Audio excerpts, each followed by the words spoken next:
Y hoy vamos a comenzar, esto lo vamos a dividir en dos prédicas, vamos a comenzar a hablar de David, ¿ok? Pero hoy vamos a ver a David antes de ser rey, ¿ok? Porque obviamente conocemos a David como rey, conocemos a David como lo vamos a ver cuando veamos todos los reyes, fue el mejor rey de Israel, por eso Jesús viene de ese linaje, y a Jesús se le llamaba Jesús hijo de David, a pesar de que hubo otros reyes. El rey que marcó una diferencia importante fue David, pero vamos a ver su vida antes de eso, ¿ok? Su vida antes de eso. Estamos en un mundo que juzga por lo externo, ¿verdad? La semana pasada hablamos de la distorsión de la apariencia, ¿se acuerdan? Y nuestro mundo está rodeado de eso. Juzgamos por lo que vemos, juzgamos porque no podemos ver otra cosa sino lo que está delante de nuestros ojos. Y lo mismo le pasaba a David. David, el único que vio un potencial en David para ser rey fue Dios, porque su propia familia no lo veía. Ni siquiera el profeta podría pensar que él podía ser el próximo rey de Israel, pero Dios sí veía el potencial que él mismo había colocado en él. Dios sí veía el corazón, y Dios veía algunas características y algunas actitudes que son importantes. Es importante aclarar esto. Dios escogió tanto a David como a Saúl. Dios fue el que escogió a Saúl, pero Saúl al final desobedeció y fue rechazado por Dios. El Salmo 78, 70 y 72 dice: escogió a su siervo David, el que sacó del redil de las ovejas, y lo quitó de andar arriando los rebaños para que fuera el pastor de Jacob, su pueblo, el pastor de Israel, su herencia. Y David los pastoreó con corazón sincero y con mano experta los dirigió. Entonces, fíjense que esto es muy importante para introducir lo que vamos a ver, porque Saúl fue escogido por Dios. Es decir, Dios vio en algo en él que tenía el potencial para ser un buen rey, pero él decidió ser lo contrario. David también tenía el potencial, y Dios vio el potencial porque Dios lo formó, pero David respondió de manera diferente. Entonces, no es por la escogencia de Dios, sino por cómo respondemos nosotros a la gracia que hemos recibido, cómo respondemos nosotros al llamado de Dios. La Biblia es clara cuando dice que Dios no muestra favoritismo con nadie. No es que Dios tiene más amor por unos que por otros, no. Dios hace un llamado a su gracia, y la manera en que respondemos va a determinar muchas cosas, ¿ok? En esta historia, Saúl es rechazado. Samuel, en el capítulo 16 de Primera de Samuel, está triste por eso. De hecho, Dios en el versículo 1 y 2 le reclama y dice: ¿hasta cuándo vas a llorar por Saúl? Sí, porque Samuel estaba como: no puede ser, pero ¿por qué? ¿Por qué no obedeció? Porque estaba afligido por lo que estaba pasando. Y Dios manda a Samuel a ungir a un próximo rey. Y le dice: el próximo rey está en la familia de Isaí. Pero curiosamente Dios no le da mayor detalle. Dios no le dice, él dijo, va a ser uno de sus hijos. Pero ¿acaso Dios no sabía cuál de sus hijos era? Sí, pero el profeta no necesitaba saber todos los detalles para obedecer. Solo tenía que ir. De hecho, lo único que le dijo al Señor fue: ¿y cómo voy a hacer eso cuando Saúl se entere que voy a ungir al próximo rey? Me va a matar. Y Dios le dio hasta la estrategia para salir de eso. Y quiero leerles la historia porque quiero que partamos de ahí. Primera de Samuel 16, del 7 al 13, dice: cuando llegaron, Samuel se fijó en Eliab. Ya Samuel está ahí, está viendo a los hijos de Isaí, y le dijo a Isaí: uno de tus hijos va a ser el próximo rey de Israel, así que tráelos. Y dice: cuando vio a Eliab, pensó, sin duda que este es el ungido del Señor. ¿Qué pensó el profeta? Sin duda, este es el ungido del Señor. O sea, este va a ser el próximo rey. Pero el Señor le dijo a Samuel: no te dejes impresionar por su apariencia ni por su estatura, pues yo lo he rechazado. La gente se fija en las apariencias, pero yo me fijo en el corazón. Y yo creo que esta es una de las revelaciones más grandes. Por eso Dios se reservó algunos detalles.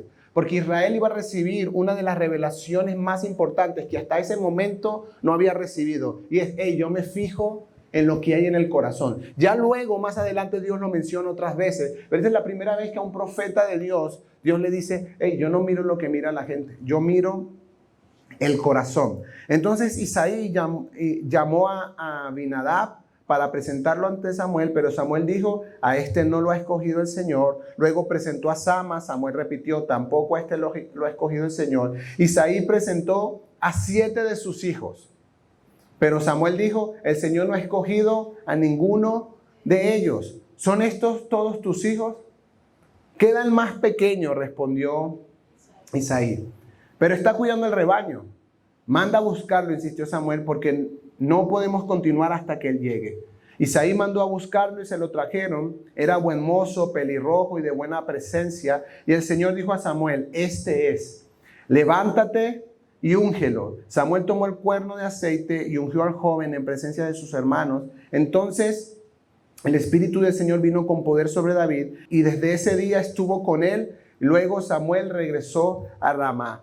Es importante que, de nuevo, Dios escogió a David, pero su propia familia, y no vamos a profundizar mucho en la historia, su propia familia lo despreciaba. Era el menor de los 7 y era el que cuidaba el rebaño, era el que cuidaba las ovejas de su papá. Samuel se dejó impresionar por los primeros hijos, posiblemente, ¿verdad? Dijo, este es el rey, y Dios le decía, no es ese, yo miro el corazón, porque yo creo que Samuel dijo, si este va a ser el reemplazo de Saúl, por lo menos se tiene que parecer. ¿Y cómo era Saúl? Primera de Samuel 9:2 dice, y tenía él un hijo que se llamaba Saúl, joven y hermoso. Entre los hijos de Israel no había otro más hermoso que él. De hombros arriba sobrepasaba a cualquiera del pueblo. O sea, era un hombre grande, y además dice la Biblia que era hermoso, era guapo. Entonces, cuando él ve al primer hijo, él dice, este es. Porque si es el reemplazo, ¿verdad? Es nuestra lógica humana siempre, pero Dios dice, no, yo estoy viendo el corazón, y el corazón de ese muchacho no es el correcto para reinar. Entonces, al final Dios escoge a David y le da esta enseñanza al profeta que queda registrada en nuestra Biblia. El Señor no mira lo que está delante de nuestros ojos como nosotros, sino que el Señor ve el corazón. Y es lo que Dios constantemente está viendo en nosotros. Es por eso que Jesús, cuando aparece en la escena, empieza a hacer su ministerio, empieza a decirle a la gente cosas como que, ustedes han oído que si los llegan a conseguir en el acto del adulterio, son pecadores y merecen ser apedreados. Pero yo les digo que si en su corazón ustedes miran a una mujer y la codician, ya están cometiendo adulterio. Es decir, el tema no es la acción en sí, sino lo que hay en el corazón. Y Jesús, de nuevo, ya en el Nuevo Testamento empieza a decir, hey, yo estoy mirando el corazón. Dice, no oren delante de la gente para que los vean. Yo estoy mirando el corazón. Entonces, David sigue con su vida normal. Nada cambió en David. Lo único es que ahora tenía aceite en la cabeza, pero nada más. O sea, la historia seguía igual. Saúl seguía siendo el rey y David tenía que volver a las ovejas. Yo no creo que el papá le haya dicho, oh rey, de aquí en adelante te rendiremos pleitesía. No. Ok, David, lávate y vete con las ovejas que están solas. O sea, nada cambió, pero luego Saúl comenzó a tener un problema espiritual. Dice la Biblia que Saúl empezó a ser atormentado por un espíritu. Sí, estaba siendo atormentado, que no le permitía descansar. Y uno de sus siervos, uno de los esclavos del rey, uno de los servidores del palacio, le dijo, es muy probable que la música te ayude. Yo creo que tú deberías conseguir un músico, porque la música a lo mejor puede calmar tu alma y puedes estar como más tranquilo. Y en 1 Samuel 16:17, Saúl respondió lo siguiente. Bien, le respondió Saúl, consíganme un buen músico y tráiganlo. ¿Qué pidió Saúl?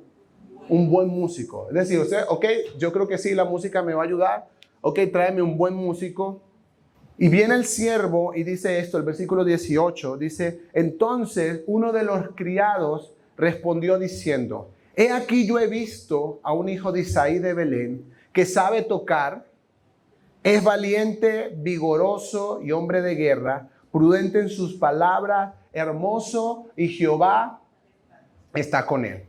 Así que fíjense qué pidió Saúl de nuevo. ¿Qué pidió Saúl? Un buen músico. Pero este muchacho, siervo, señor, no sabemos quién era. De hecho, una de mis preguntas siempre cuando leo este pasaje es, ¿quién era este que conocía tanto a David?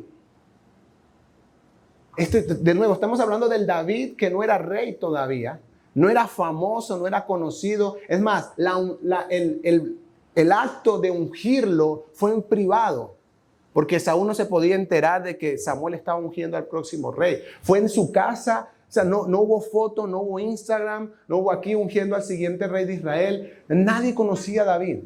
Pero este criado decía, yo he visto a un hijo de Isaí. Y te voy a decir algo de él, sabe tocar. Eso es lo que estás pidiendo. Pero quiero decirte, tiene otras cosas. Es valiente, es vigoroso, hombre de guerra. Si era pastor de ovejas, ¿cómo sabía? ¿De dónde lo conocía? Prudente en sus palabras. ¿Con quién? Con las ovejas. No, es que de nuevo, ¿de dónde? Mire, la Biblia no nos da mayores detalles, pero es muy probable que esta persona tenía cierta relación con David para conocerlo. Tenía cierta relación, cierta amistad. Decía, hermoso, y además termina con esto, y Jehová está con él. Es como, eso no lo dice cualquier persona. Yo no puedo ver a una persona de una vez y yo digo, tú eres valiente, tú eres vigoroso. No sé, tú no te conozco. No sé cómo vives. O sea, esta persona, que no sabemos quién era de nuevo, este criado, conocía estas características de David. Quiero que las revisemos. Entonces Saúl, versículo 19 dice, Saúl envió a mensajeros a Isaí diciendo, envíame a David tu hijo, el que está con las ovejas. De nuevo, ¿dónde estaba David? Nada cambió. Él ya había sido ungido, pero seguía. El papá no le cambió el estatus en la casa. El papá no le dijo, bueno, de aquí en adelante ya tú no trabajas, tú vas a ser el próximo rey. No. Mira, si te echaron aceite y hasta que eso no se cumpla, ahí veremos. Mientras tanto, ve a cuidar las ovejas. Entonces, yo quiero hablar de este joven David. De este David con estas características. Y quiero, de manera muy rápida, porque no nos da chance de profundizar, hablar de estas características que evidentemente eran parte de la vivencia y del carácter de David. Tanto así que el criado del rey ya lo podía ver. Y es muy probable que otras personas a su alrededor, aunque tengo que acotarlo, su propia familia quizás no lo veía. Estas son características que veía un extraño de la casa. Porque su papá no veía estas características en él. Sus hermanos, ustedes pueden leerlo después, sus hermanos más bien lo despreciaban. Le decían, ellos no veían a un David vigoroso, valiente, hermoso, que Jehová estaba con él. No veían eso. Veían al pastor de ovejas, el que tenía encargado una tarea en la casa y que jugaba con el arpa de vez en cuando. Pero no lo veían más allá de eso. Y la primera característica que vamos a revisar, que dice este criado de David, es sabe tocar.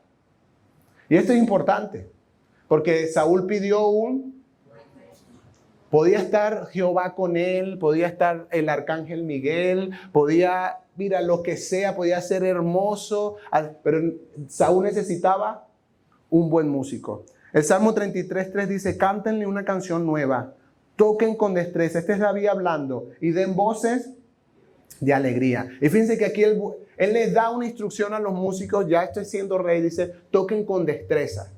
¿Sí? Es decir, al Señor las cosas se le entregan con excelencia. Entonces, definitivamente, este sabe tocar nos habla de que David tenía una mentalidad de excelencia. Porque saber tocar no es de la noche a la mañana. Significa que estudiaba, significa que practicaba, significa que dedicaba tiempo, esfuerzo, determinación, que hacía a un lado la flojera, el fastidio, y se volvió en ese tiempo un buen músico. Y quiero que sepa, estamos hablando de un muchachito aproximadamente entre 16 y 19 años. Es lo que se calcula que podía tener David cuando fue ungido. Es un muchacho, ¿sí? Pero sabía, mire, y su mentalidad, es que mire, la mentalidad de excelencia no es solo porque sabía tocar. Los que son músicos o los que tienen alguna destreza, alguna habilidad, saben que se necesita práctica para ser bueno en algo. Sí, se necesita práctica. No es que yo un día desperté y dije, ay, esto es un piano. Mira, sé tocar piano. No, tengo que estudiar, y todo en la vida es así. Y siempre va a sobresalir los que buscan la excelencia, los que se esfuerzan, los que se capacitan. Pero la mentalidad de excelencia yo no solo la veo en que sabía tocar muy bien el arpa, sino que también haciendo una tarea que posiblemente, y me atrevo a decir, lo que posiblemente él no quería hacer del todo, que era cuidar las ovejas. De hecho, lo vamos a ver más adelante, él quería estar con sus hermanos en el ejército. Habían cosas que él quería hacer, pero la instrucción del papá fue, ve y cuida las ovejas. Pero aunque era una tarea que él no disfrutara o que no era la que él decidió hacer, él tenía una mentalidad clara. Si voy a hacer algo, lo voy a hacer bien. Y la Biblia relata que cuidando las ovejas vino un oso, una oportunidad, y vino un león a arrebatarle una de las ovejas. Y yo siempre me pregunto, porque David podía haberle dicho a su papá, papá, ¿sabes que estaba cuidando la oveja, las ovejitas? Vino un oso, teníamos 99 y ahora hay 98.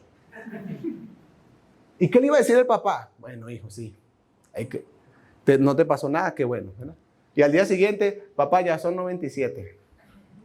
Pero David no, dice la Biblia, y él mismo, la misma Biblia relata, dice, venía un oso y le arrebataba, y él perseguía al oso y mataba, porque él tenía algo claro. A mí me dieron la tarea de cuidar las ovejas y lo voy a hacer bien. A mí me dieron la tarea de cuidar las ovejas, y aunque es la tarea que nadie quiere hacer, si la tengo que hacer, no la voy a hacer a medias.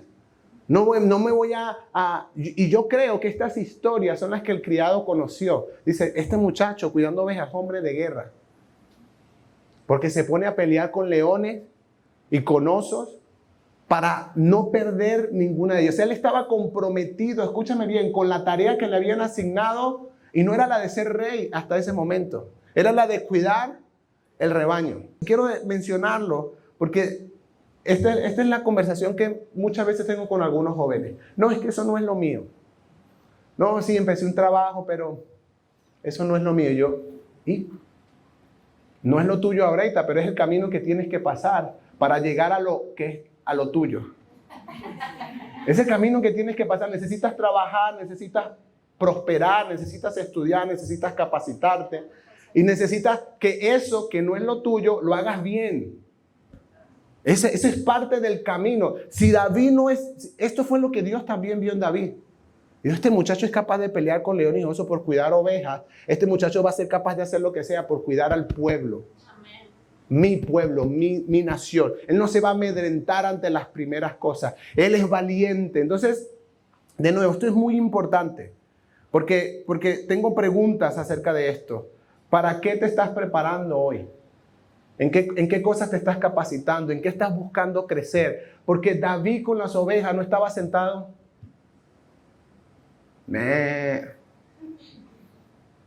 No, estoy allá, estoy tocando, estoy haciendo, esto ya es hipótesis, porque la Biblia no dice cómo mataba al león y al oso, pero es muy probable que usó la onda que después usó con Goliat. Es muy probable que se adiestró en matar gigantes. Por eso llamé este tema Si mata gigantes. Porque ¿de qué tamaño es un oso? Contra un niño de 16 años. Un león. ¿Usted ha visto un león?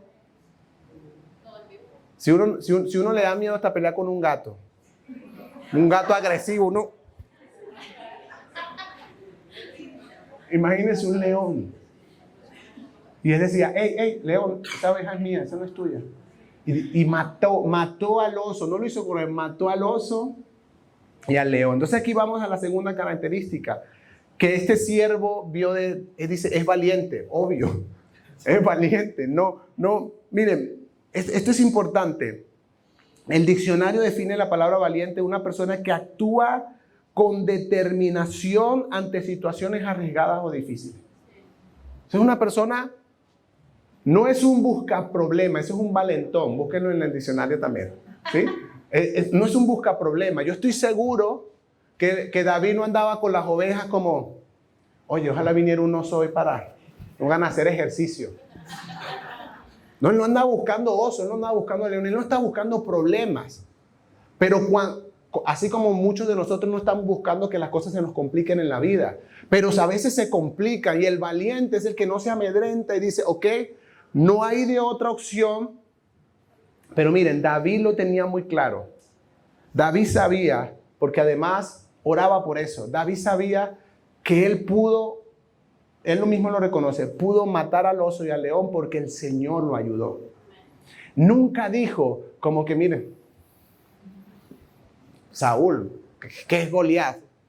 Saúl, por favor, yo maté un oso, yo maté un león. Dijo, el mismo Dios, yo se lo voy a leer, que me ayudó a matar al oso y al león, también me va a ayudar a matar a este gigante. O sea, él tenía claro, tenía una relación con Dios tan hermosa, y él sabía que su fuerza, esa valentía, no venía de su propia naturaleza, no venía de su propia fuerza. Era que tenía un problema y de repente sentía que Dios lo llenaba de fuerza, que Dios lo llenaba de valor y enfrentaba situaciones como esta. Por eso encontramos oraciones hermosas de David, como el Salmo 25, que dice, muéstrame la senda correcta, oh Señor, señálame el camino que debo seguir, guíame con tu verdad y enséñame, porque tú eres el Dios que me salva. Todo el día pongo en ti mi esperanza. Este era el corazón de David. David estaba seguro y todos los días pedía cosas como esta. Señor, enséñame el camino. Señor, guíame. Señor, ayúdame. Era un joven y luego lo fue también de rey, que amaba al Señor y buscaba al Señor todos los días. Primera de Samuel 17:37. Este es David, ¿cómo lo reconoce? El mismo Señor que me rescató de las garras del león y del oso, me rescatará de este filisteo. Así que Saúl por fin accedió. Está bien, adelante, y que el Señor esté contigo. Y quiero decirte algo, y también es una hipótesis, pero creo que tiene mucho sentido. Yo creo que David no se hubiese arriesgado, como todo el ejército, hombres entrenados, a enfrentar a Goliat, si él no hubiese tenido estas batallas anteriores donde vio a Dios obrar en su vida. Dice, y por eso dice, el mismo Dios que me ayudó con el león. Y yo quiero que sepa, eso exactamente es lo que Dios hace con nosotros. Por eso en el mundo tenemos aflicciones, por eso Jesús dijo, no te las voy a quitar, no. Las aflicciones son parte de nuestro entrenamiento. Porque un oso y un león no se comparaba con Goliat. Pero él decía, pero el oso fue una cosa, el león fue nivel 2, este es nivel 3, pero es el mismo Dios. Y él tenía este entendimiento tan claro, y ahí era donde él verdaderamente conseguía su valentía y su fuerza, e incluso las estrategias para hacerlo. Tercera característica que menciona este siervo de David es vigoroso, ¿verdad? La palabra en hebreo es chayil, que significa fuerza, poder, pero miren esto, eficiencia, riquezas y fuerza como de un ejército. El término da a entender que habla de una persona voy a usar esta palabra, no me gusta mucho, pero no consigo otra, con buena energía. Sí, que hablan de eso, ¿no? Es una persona alegre, es una persona, sí, que se levanta con ánimo de hacer las cosas, que está siempre presto para ayudar, para colaborar. Cuando llegó al ejército, ¿qué fue a hacer al ejército? Llevarle comida a sus hermanos. Llega, ve al gigante y dice, ¿y cómo es que no hay nadie que lo quiera enfrentar? No, pero es que entonces yo lo enfrento. Es una persona no solo valiente, sino que tiene el ánimo, es dinámico, es entusiasta, es lleno de fuerza, es lleno de energía, hacía las cosas con empeño, con entrega. Lo vimos con las ovejas, matando a un león y a un oso. Es una persona que no es perezosa, es una persona que no se acomoda para no esforzarse más. No, es una persona que no le tiene miedo al esfuerzo. Eso es un vigoroso. Y esto también lo vio el siervo del rey y lo vio Dios también. De nuevo, ¿qué le dijo Dios a Samuel? Yo veo el corazón. Eso que ustedes no veían, ninguno veía cuando David estaba con las ovejas. Yo lo estaba viendo. De hecho, estoy seguro que de ahí salió el Salmo 23. En uno de esos tiempos, él dijo, wow, yo no dejo que me roben mis ovejas. Si viene un león, me enfrento. Si viene un oso, Dios me ayuda. Yo las alimento, las cuido, las protejo. Y eso hace Dios conmigo. Y fue como, Jehová es mi pastor. Hasta ese momento en la Biblia no se había mencionado tal cosa. Jehová es mi pastor, Él cuida de mí. Él me alimenta, Él me protege, Él me cuida. Y fue como, aunque ande en valle de sombra de muerte, no voy a temer porque Él me cuida, Él está conmigo. O sea, Él era una persona que definitivamente, desde mi perspectiva, no era perezoso, ¿sí? Y lamentablemente, yo veo, estamos en un tiempo, sí, donde la gente está buscando el mínimo esfuerzo posible para hacer las cosas. De hecho, si ustedes les preguntan a los jóvenes, hay estadísticas de esto, que quieren ser más grandes y la mayoría quiere ser influencer. Sí, porque es fácil, según ellos, según el conocimiento que tienen ellos. Entonces cada vez hay una sociedad que está buscando cómo hacer dinero fácil y cómo hacer las cosas con menos esfuerzo. Pero la Biblia dice, Proverbios 24, 33 al 34, dice, un rato más de dormir, un poquito más de sueño. Esto parece como en las mañanas de algunos de nosotros, ¿verdad? 5 minutos más. Un breve descanso con los brazos cruzados. Y dice la Biblia, entonces la pobreza te asaltará como un bandido y la escasez te atacará como un ladrón armado. Siempre en la Biblia vamos a encontrar que Dios habla en contra de la pereza y habla del favor que Él le da al diligente, al que es esforzado, al que dice, ok, hay que pararse más temprano. Lo hacemos, pero el vigoroso es una persona que no se está quejando. Una persona que dice, ay, otra vez este trabajo, y otra vez. Sí, y que a la larga eso empieza a afectar tanto nuestra vida que perdemos las ganas de hacer las cosas. Perdemos la energía para hacer las cosas. Perdemos el deseo de hacer las cosas. Además, se habla de David como de este David joven. David no había ido a una sola batalla porque todavía no era rey. Pero dice la cuarta característica, era hombre de guerra. Claro, porque peleaba con los leones, peleaba con los osos. Y quiero decirte algo que tiene que ver mucho con nosotros. No sé si es la primera vez que lo vas a oír o ya lo tenías claro, pero quiero recordártelo. Tú y yo estamos en guerra. Y no estamos en guerra contra el gobierno, no estamos en guerra contra algún vecino, no estamos en guerra contra algún tema social. La Biblia dice que nosotros tenemos una batalla que librar contra huestes espirituales de maldad. Hay un mundo espiritual que no está contento con que tú busques al Señor, con que tú empieces a amar a Dios, empieces a entregarle tu vida, dediques tiempo para leer la Biblia. Nuestra lucha hoy no es contra un ejército visible, o con un oso visible, o con un león visible, pero espiritualmente estamos siendo atacados de día y de noche por dardos de fuego del enemigo. El Señor envía cosas para desanimarnos, para que perdamos el vigor, para hacer que retrocedamos, para amedrentarnos, para que perdemos la valentía o que entendamos cómo Dios, dejemos de ver cómo Dios puede obrar en nosotros. Y en esta guerra o peleamos o somos vencidos, pero no existe la opción de ser neutros o pasivos.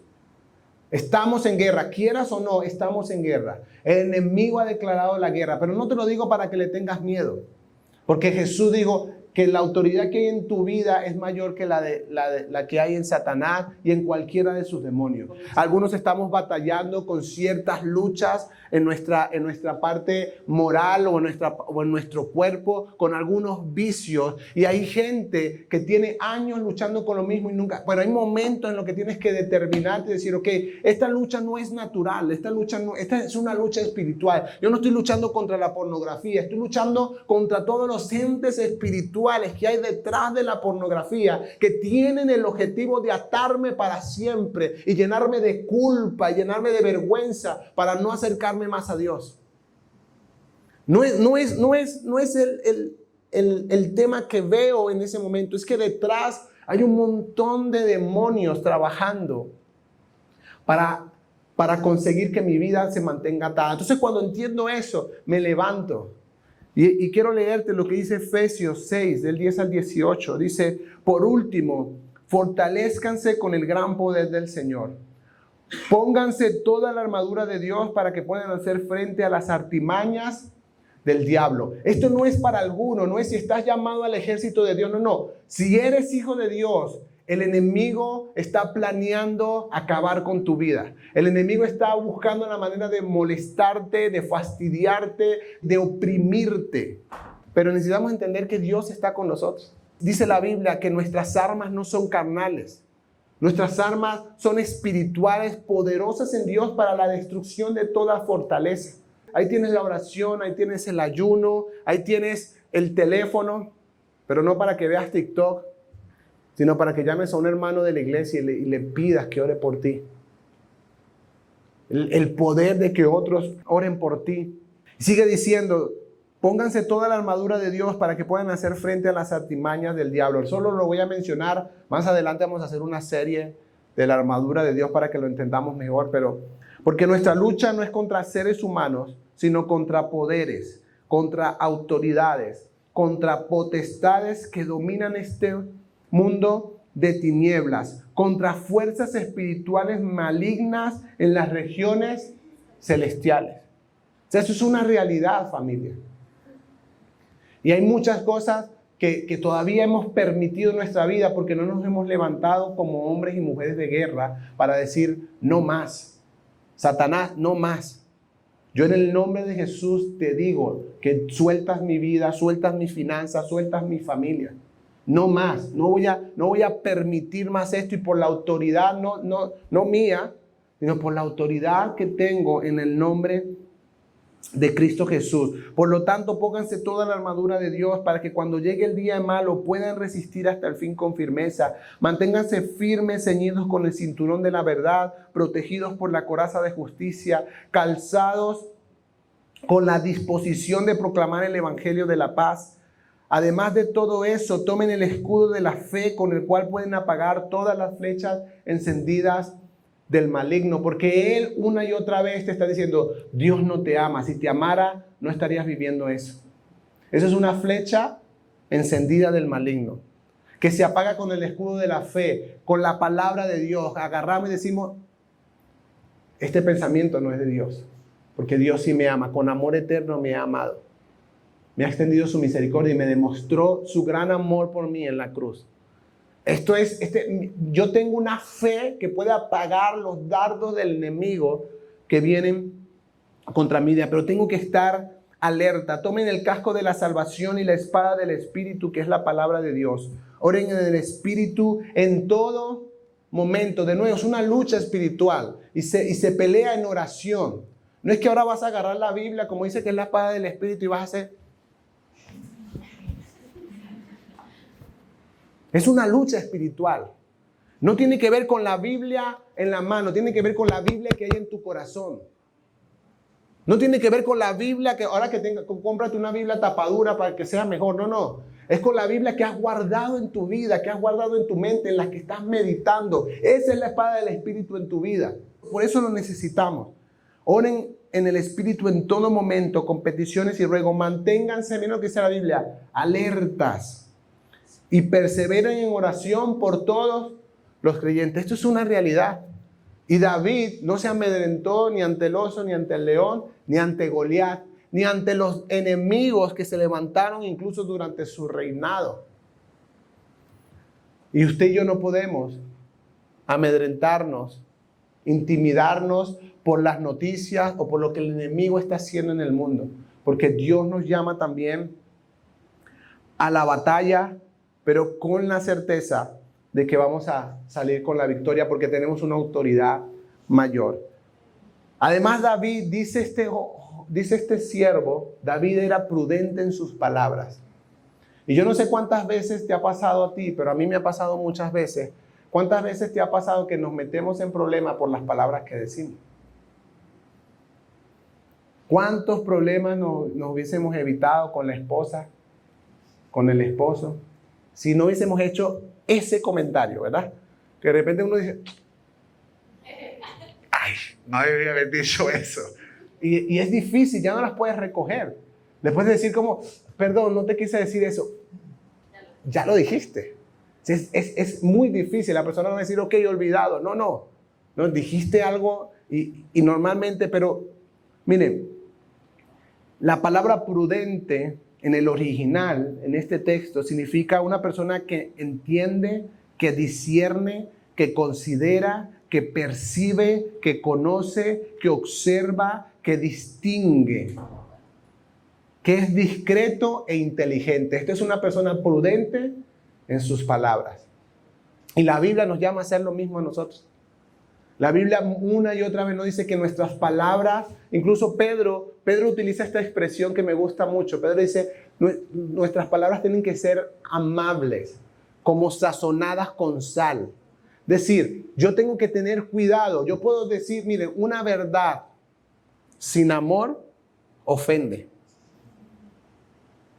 ¿Sí? Esas personas, no, bueno, yo soy honesto. No. Eres honesto y qué bueno que seas honesto, pero tienes que tener amor, amabilidad y ser prudente con la manera en que dices las cosas. Porque una verdad sin amor ofende, daña, aunque es verdad. Y el ejemplo que más me gusta poner es, o sea, imagínense que yo me consiga a una persona en la calle y le diga, mira, o crees en Dios hoy o te vas al infierno. ¿Eso es una verdad o una mentira? ¿Cómo respondería él a eso? Muy probablemente me piazo de loco evangélico. ¿Sí? Es una verdad, pero yo tengo que tener la destreza de cómo comunicar la misma verdad, pero con palabras más prudentes, con la intención de edificar y no de destruir. Y es lo que, de nuevo, no sé en qué momento vio a David, este siervo, hablando. No tenemos un registro bíblico, pero él vio en David que él era prudente en sus palabras. Seguramente cuando los hermanos lo ofendían, lo juzgaban o cuando lo trataban con injusticia a él. ¿Y qué nos leía Katiuska hace rato? Sí, aunque a nuestro Señor lo trataron con injusticia, no abrió su boca.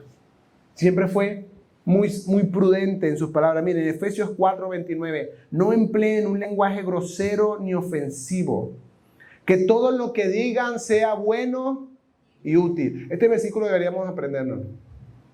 A fin de que sus palabras resulten en estímulo para quienes las oigan.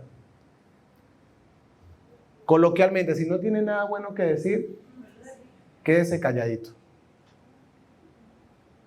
Porque tenemos que tener cuidado. Además que nuestras palabras tienen un poder tremendo también para herir o para sanar. Para destruir o para restaurar. Y la Biblia nos llama a hacer eso. La Biblia nos llama a ser prudentes en nuestra palabra. Es decir, ¿qué es la prudencia en este texto? Se lo dije. Es entender, discernir, considerar, percibir, conocer, observar, distinguir, ser discreto e inteligente a la hora de hablar. Son muchas cosas en las que hay que pensar para hablar.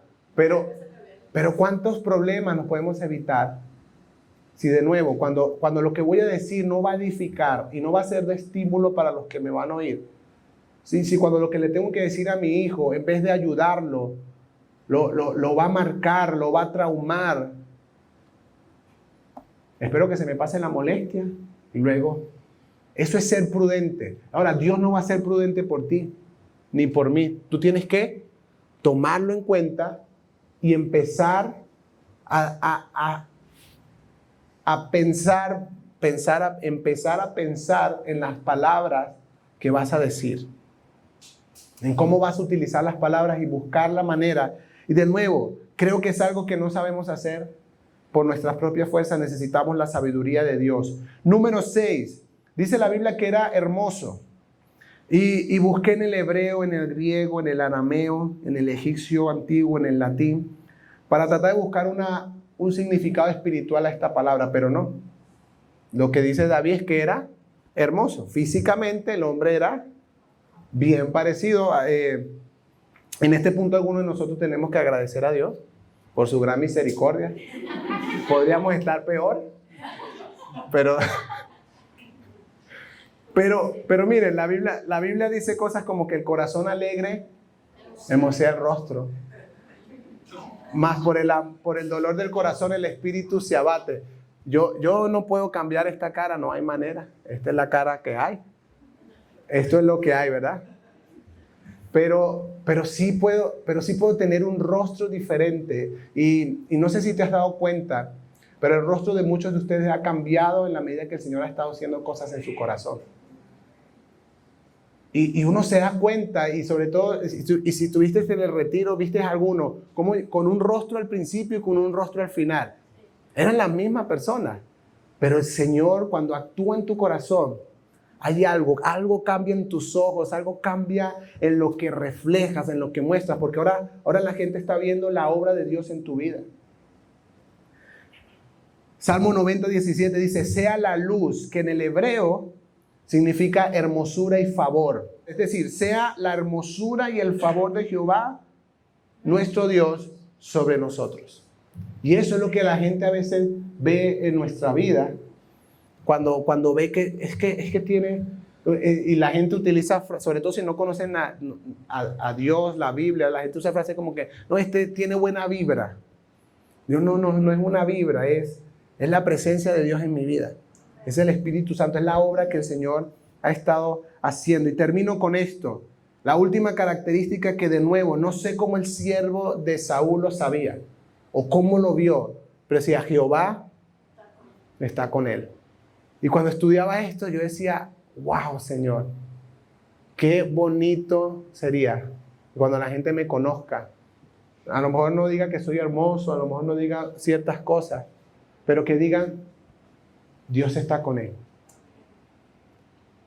Que es en el Nuevo Testamento que estamos supuestos a que sea la realidad de cada creyente en el Nuevo Testamento. Porque en el Antiguo Testamento Dios no estaba con todos.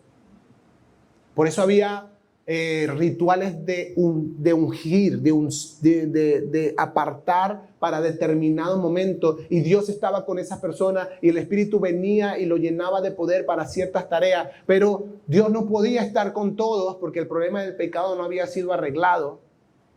Pero en Cristo, ahora los que hemos creído podemos recibir el Espíritu Santo, y ahora literalmente, quiero que sepa, Dios no está con nosotros, Dios está en nosotros. Pero a algunos no se nos nota, porque la manera en que hablamos no refleja que Dios está con nosotros, porque la manera en la que vivimos no refleja que Dios no es. Y no estoy hablando de perfección, porque te vas a dar cuenta la semana que viene, cuando hablemos de la otra versión de David, que David no era perfecto. David cometió errores y la Biblia no los esconde. La Biblia muestra que fue un padre terrible. No hizo un buen trabajo como papá. Él tuvo errores, era un ser humano. Pero dice la Biblia también que fue un hombre conforme al corazón de Dios. Yo creo que porque Dios estaba con David, era que él podía ser valiente, ser vigoroso, ser prudente en sus palabras. Todas estas características anteriores son posibles porque Dios había decidido estar con David. Pero de nuevo, quiero que sepas, Dios habita en ti por medio de su Espíritu Santo.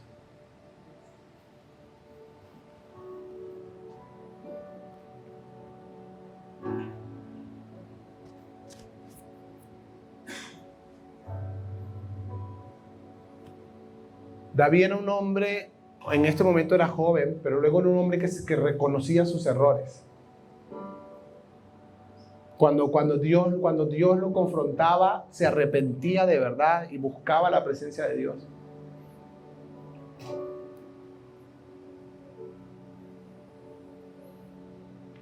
Cuando veo estas 7 características, no sé si te pasó a mí, pero cuando yo la estaba estudiando decía, qué estándar tan alto. Ser excelente en las cosas que tengo que hacer, ser valiente para las cosas que tengo que enfrentar, ser vigoroso en mi día a día, ser prudente en mis palabras, que se vea, porque este siervo de Saúl notó, no fue que David le dijo, no, Dios está conmigo, y entonces el siervo dijo, Dios está con David. No, hay algo que él vio antes de que Goliat apareciera, porque aquí Goliat no había aparecido todavía. Este no es el David que mató a Goliat, este no es el David rey, pero este siervo vio algo en David y le dijo a Saúl, quiero que sepas, Dios está con ese muchacho. Y la Biblia relata que cuando él tocaba el arpa, el espíritu que atormentaba a Saúl se iba.